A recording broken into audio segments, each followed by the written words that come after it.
Tunay nga na tayo'y magpuri ng may kagalakan at may kasiyahan sa ating mga puso. Tayo'y papurihan ng ating Panginoon sa ating best worship para sa Kanya. Hallelujah, Jesus! Praise you, Lord!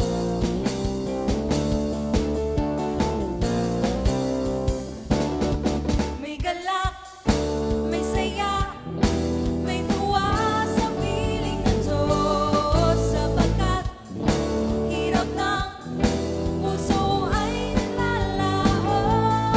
May awit, may sayaw, at papuri para sa Diyos, na hatid ng pusong pinagkaloob niyang lubos. Handog niya ay kapayapaan, handog niya ay kagalakan, handog niya ay kalakasan sa bawat pusong nababagal. Kaya't ang awit ng papuri, awit ng pasasalamat, at ang awit ng pagsamba ay para lang sa Kanya.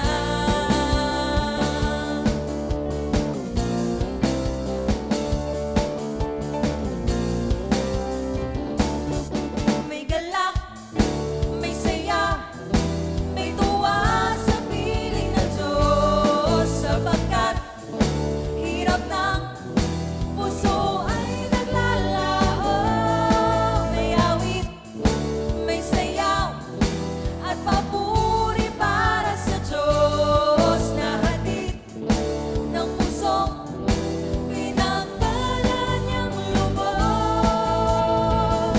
Handog niya ay kapayapaan, handog niya ay kagalakan, handog niya ay kalakasan sa bawat pusong nababagal. Kaya't ang awit ng papuri, awit ng pasasalamat, at ang awit ng pagsamba ay para lang sa Kanya. Handog niya ay kapayapaan, handog niya ay kagalakan, handog niya ay kalakasan sa bawat pusong nababagal. Kaya ang awit ng papuri, awit ng pasasalamat, at ang awit ng pagsamba ay para lang sa Kanya. Para lang sa Kanya, ay para lang sa Kanya, ay para lang sa Kanya.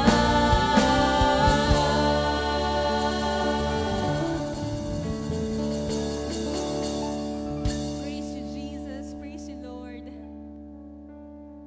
Tunay nga na para sa iyo lamang ang aming papuri at pasasalamat. Ikaw lamang ang itataas namin sa aming mga buhay, Panginoon. Tunay nga na lagi namin nararanasan ang inyong goodness, ang inyong greatness.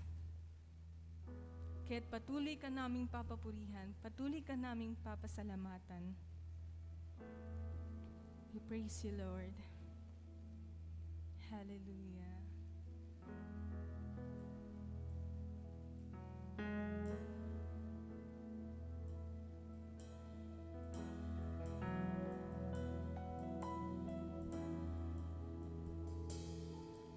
O Diyos, sa kabutihan mo, ako'y naririto upang magpuri sa iyo. O Diyos, sa kabanalan mo, nalulugod ako, buhay ay iaalay ko. Ikaw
nagagalak po kami na makapagpuri muli sa inyo, Panginoon, na maitaas muli ang inyong pangalan, na maitaas ka sa aming mga buhay.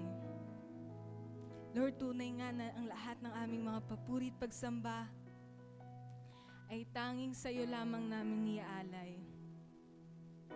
Naway magalak ka, Panginoon, sa aming mga worship, sa aming mga praises, Jesus. Lord, maraming salamat po sa patuloy niyong pagbibigay sa amin ng inyong blessings, ng inyong mercy and grace, Panginoon.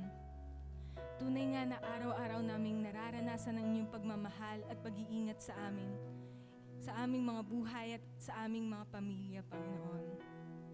Lord, maraming salamat dahil tunay nga na never kang nagkulang sa amin at nag-uumapaw pa yung blessings, Panginoon, na dapat lamang po naming mai-channel sa ibang mga tao. Lord, Panginoon, sa pagkakataong ito, naway sa mapakikinggan po naming mensahe, Lord, nawa po ay maitanim po namin ito sa aming mga puso't isipan. At may apply po namin ito sa aming mga buhay.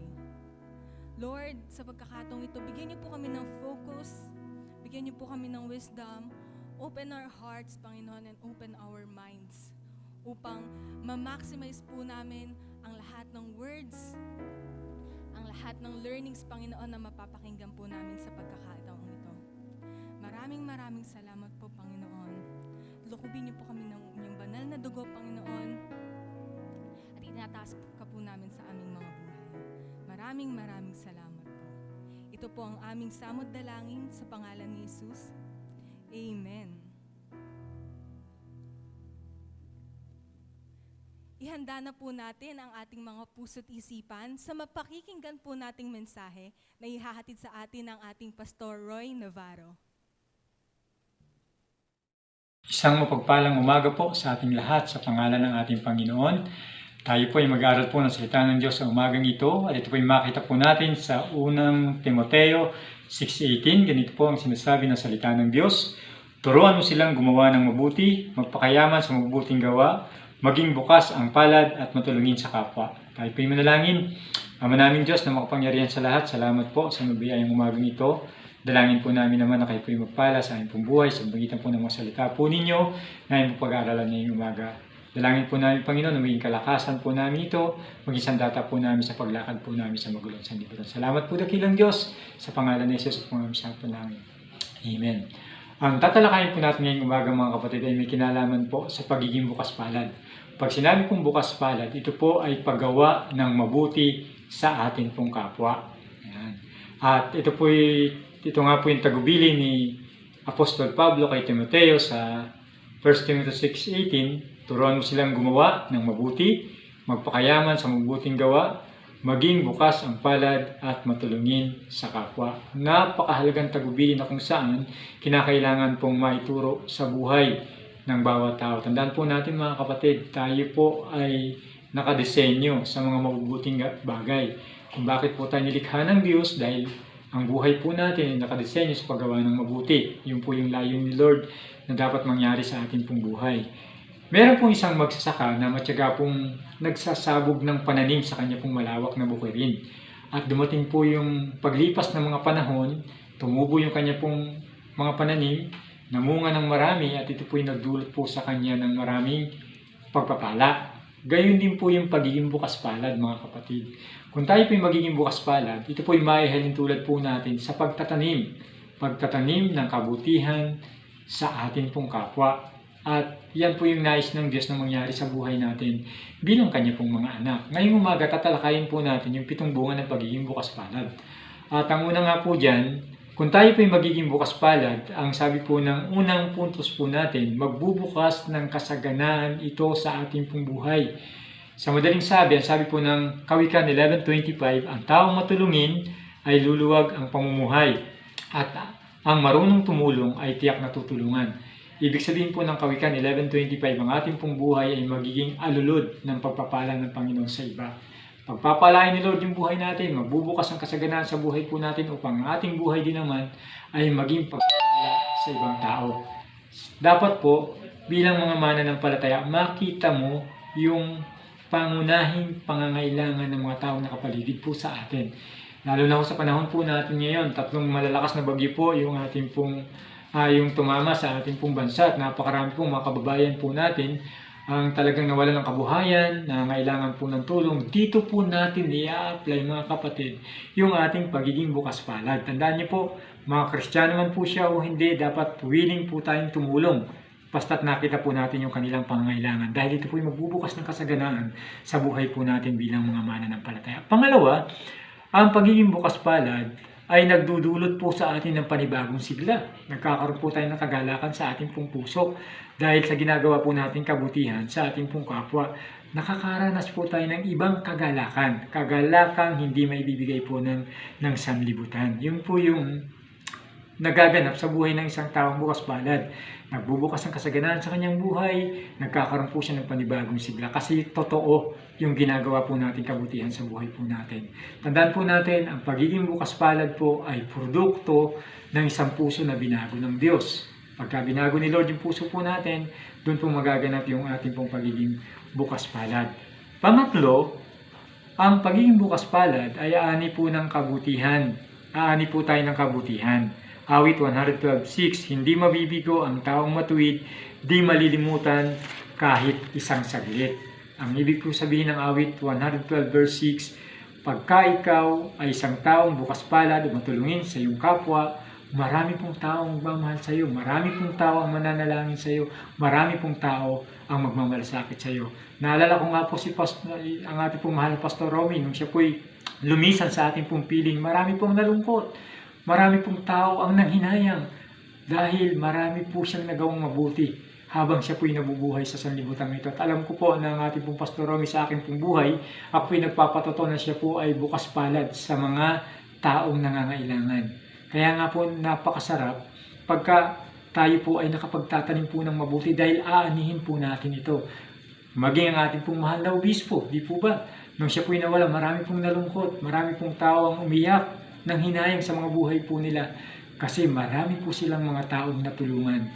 At dahil po doon, inani po nila yung kahit wala na po sila dito sa sanlibutan. Pang-apat na bunga ng pagiging bukas palad, aani ng kabutihan ang atin pong mga anak.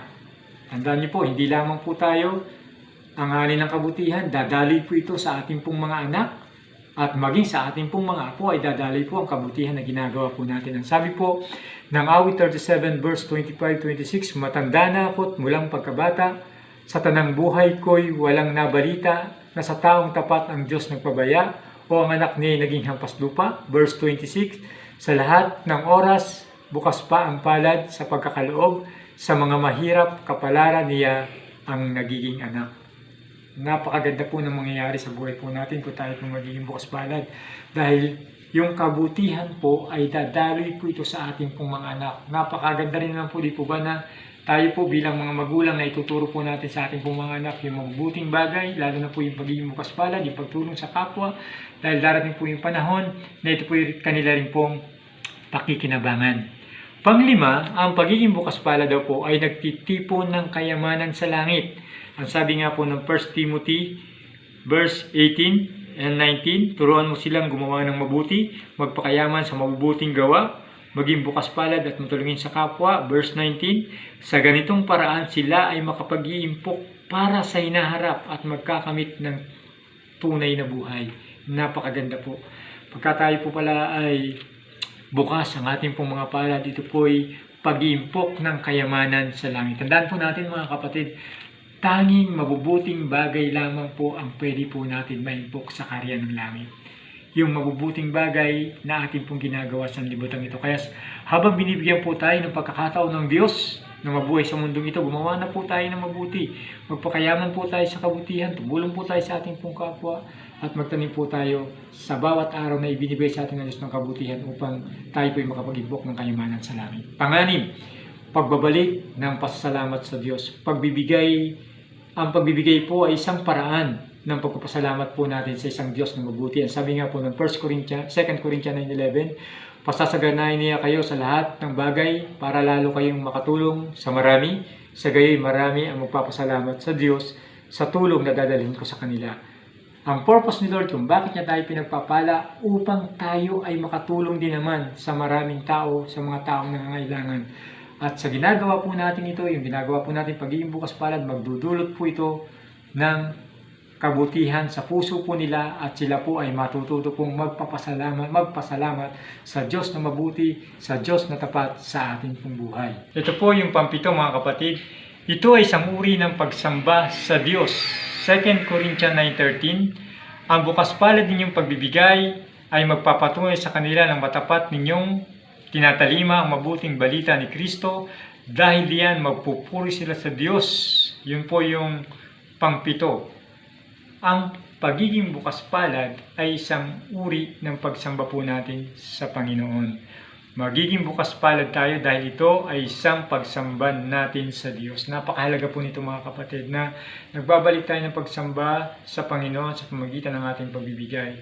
Tandaan po natin na naman yung ating pong ginagawa, kumakainan po tayo o uminom, lahat ng bagay na ginagawa po natin ay ituring po natin isang pagsamba sa Panginoon. Kaya nga po, ang pagiging bukas palad ay may tuturing pong isang mataas na uri po ng pagsamba po natin kay Kristo na ating pong Panginoong Diyos.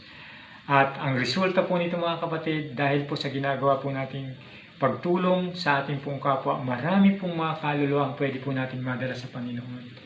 Pag nagawan po natin sila ng mabuti, gagamitin po ito ni Lord na daan para makilala po nila yung Diyos na mabuti sa ating pong buhay. At dahil po doon, marami pong tao ang magpupuri sa ating pong Panginoong Diyos. Kaya nga po, napakahalaga na ang bawat mananampalataya, na ang bawat taong may Kristo sa puso ay maging bukas ang kanilang palad, maging matulungin po sila sa mga taong nangangailangan sa ating pong paligid. Kaya 7 po yan mga kapatid, at isa-isahin ko po sa inyo, 7 bunga ng ating pagiging bukas palad. Number 1, magbubukas ito ng kasaganaan sa ating pong buhay, Kawikaan 11:25. Number 2, magkakaroon po tayo ng panibagong sigla. Number 3, aani ka ng kabutihan, Awit 112 verse 6. Number 4, aani ng kabutihan ng iyong mga anak, Awit 37 verse 25 to 26. Number 5, nagtitipon ka ng kayamanan sa langit, 1 Timothy 6:18 to 19. Number 6, pagbabalik ng pasasalamat sa Diyos na mabuti, 2 Corinthians 9:11. At pang-7, isang uri ng pagsamba po natin sa Panginoong Diyos, 2 Corinthians 9:13. Nawa po mga kapatid, ang buhay po natin na pinagpala ng Diyos ay maging daluyan po ng pagpapala sa napakarami pong tao na nangailangan, lalo tigit sa panahon po natin ngayon. Samantalahin, ang bawat pagkakataon ay binibigay ni Lord upang tayo ay maging daluyan ng kanyang kabutihan sa puso ng bawat isa po sa atin. At sa pamamagitan po nito, marami pong mga kaluluwa ang magpanumbalik po natin sa Diyos dahil nagtatanim po tayo ng kabutihan sa kanila pong puso. Magandang umaga po at pagpalain po tayo ng ating mapagmahal na Diyos. Tayo pong lahat ay manalangin. Mapagpala namin Diyos, tunay nga na napakabuti mo sa amin. Salamat po sa patuloy na pagbibigay mo sa amin ng mabuting kalusugan, kalakasan, pagpapala, biyaya, pangkamtay namin Panginoon, ang patuloy na kasaganahan ng buhay na ito. Hindi man sobra-sobra Panginoon, pero sapat ang iyong kabutihan upang ang bawat isa ay ma-enjoy namin, Panginoon, yung iyong blessing. Patawad, Panginoon, sa aming mga pagkukulang, kahinaan, nagawan kasalanan sa iyo, maging sa aming kapwa. Pakalinisin mo po ang aming puso't isipan, maging karapat dapat, Panginoon, kami sa iyong mga salita, sa iyong presensya, at makita mong kami nagiging maayos, matuwid sa iyong harapan. Salamat, Panginoon, sa narinig naming mensahe na nagbibigay sa amin ng daan upang sa kabutihan mo na pinagkakaloob sa amin ay maibahagi naman namin ito sa iba. Sapagkat mahal ka po namin at kami po ay nahahabag at minamahal din po namin ang aming kapwa, lalo na yung mga taong nangangailangan sa panahon ngayon.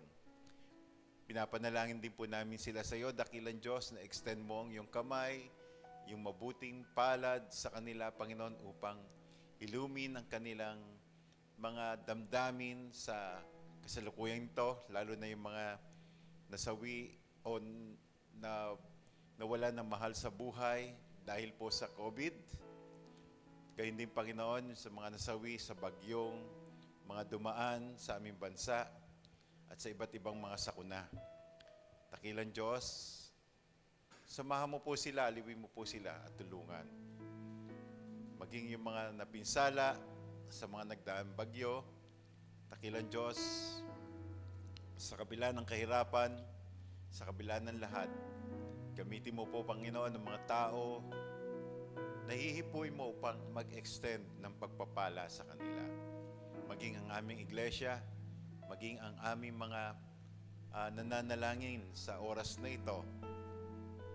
Madama na po namin, Panginoon, ang iyong pagtawag upang sa aming kakayahan ay maitulong namin, Panginoon, sa mga nakangailangan. Di man po kami sobra-sobra o mayaman, pero ito po yung tinuturo mo sa amin. At ito yung nagkaroon kami, Panginoon, ng pusong mapagkalinga, mapagmahal sa aming kapwa. Pagpalay mo po ang bawat isa, Panginoon. Ipuin mo po ang bawat isa. At nasa po namin, ang bawat pamilya ay nasa iyong pagkalinga at supaybay. Pagpalay mo po, Panginoon, mga estudyanteng nag-aaral. Samahan mo po sila, bigyan mo po sila ng katalinuhan. Sa bagong pag-aaral na sistema nila ngayon, maka-adjust po sila ng maayos. Gayun din, Panginoon, sa mga naghahanap buhay ng mga young adult, young professional, Lord, bless mo po sila sa kanilang mga trabaho, gawain, lalo na, Panginoon, yung nagbabiyahe, maging yung nagwo-work from home. Samahan mo po sila, tulungan mo po sila, at nawa po yung kapaguran na kanilang naranasan, ay ito po ang kanilang maging kaaliwan sa iyo, na patuloy mong binibigyan sila ng sigla at lakas at pagpapala. Pagpalay mo rin, Panginoon, ng mga nanay, samahan mo po sila sa pag-aaruga ng kanilang buong pamilya. Kalingain mo po sila, Panginoon, at palakasin at tulungan upang sa iyong mga salita ay patuloy na maging matatag sila sa buhay na ito. Lalo na, Panginoon, ng mga tatay, mga ama ng tahanan, na patuloy mo pong bigyan ng kalakasan upang maitaguyod nila ang bawat pamilya. At hangad po namin ang bawat pamilya, Panginoon, ay lukuban mo ng iyong presensya. Manguna ka, Panginoon, upang ang bawat pamilya, Panginoon, ay patuloy na lumago, hindi lamang sa kanilang pangangailangan, kundi lumago at mag-mature, Panginoon, sa iyo. Upang mabahagi namin ang mabuti mong balita. Makita sa bawat tahanan na si Kristo ang Diyos. Panginoon, sa aming pong pagtatapos sa gawain ito, nasa po namin ang iyong dakilang pagpapala, ang patuloy na umaliw, kumalinga at manguna sa amin. At sa pagtataas po ng kamay ng lingkod, patanggap mo nawa, Panginoon, ang dakila mong pagpapala sa bawat isa sa amin. Ngayon, tanggapin natin ang masaganang biyaya ng Diyos, ang dakilang pagliligtas ng ating Panginoong Hesus, pag-aaliw, pagsama ng Banal na Espiritu ang siyang sumaating lahat, mula ngayon at magpakailanman. Amen at amen at amen.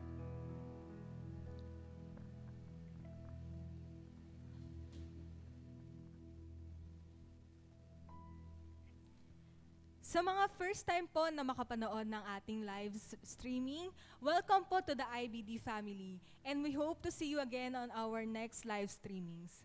At muli, papurihan natin ang ating dakilang Diyos. Hallelujah, Lord.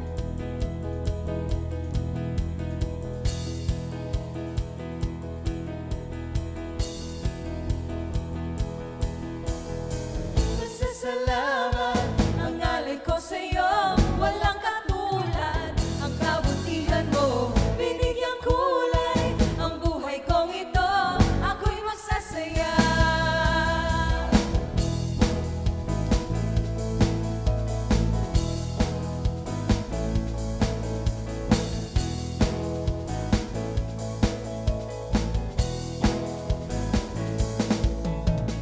Kalungkutan ko, iyong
Maraming salamat po sa pagsama sa ating live streamings. See you again on our next services. God bless us all.